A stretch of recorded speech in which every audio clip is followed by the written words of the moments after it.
នៅពេលដែលខ្ញុំចេញពីផ្ទះគ្រូសាខ្ញុំមានពាក្យប្រមាណម៉ាត់ដែលធ្វើឲ្យខ្ញុំមានកម្លាំងចិត្តខំប្រឹងតស៊ូទៅមុខជានិច្ចគាត់និយាយថាពេលកូនចេញពីស្រុកត្រូវមើលទៅមុខក៏មើលក្រោយប្រឹងទៅមុខទៅជីវិតកូនបានល្អប្រសើរ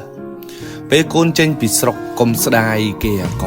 កុំស្ដាយស្រែចម្ការកុំស្ដាយដីធ្លីដែលពួកគាត់មានបើកូននៅតែសម្លឹងទ្រពទាំងអស់នឹងកូនទៅមុខអត់បានឆ្ងាយទេកុំទៅរកលុយបដើនឹកឃើញថ្ងៃណាមួយមកលក់ទ្រព្យសម្បត្តិទាំងអស់នឹងធ្វើមានវិញអានឹងកូនគិតខុសហើយគាត់និយាយថាកូនចេញពីស្រុកទៅហើយកូនត្រូវតែប្រឹងលើខ្លួនឯងប្រឹងដោយសមត្ថភាពខ្លួនឯងកសាងភាពមានបានដោយខ្លួនឯងស្រុកយើងមានរឿងអស្ចារ្យជាច្រើនជាងទ្រព្យសម្បត្តិដែលឪពុកម្ដាយកំពុងមាននឹងទៀតផងបើកូនចេះកសាងខ្លួនឲ្យមានបានដោយខ្លួនឯងអានឹងទើបកូនខ្លាំងទៅថ្ងៃមុខគាត់និយាយថាបើមានពេលកូនត្រូវតែរៀនម៉ែឪមិនដឹងថារៀនទៅវាបានធ្វើស្អីទេ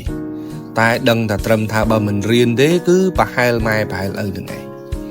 គាត់ប្រាប់ខ្ញុំថាកូនត្រូវតែរៀនឲ្យបានច្រើនទៅម៉ែឪក៏មិនដឹងដែរថារៀននឹងក៏រៀនចប់ទៅធ្វើស្អីដែរ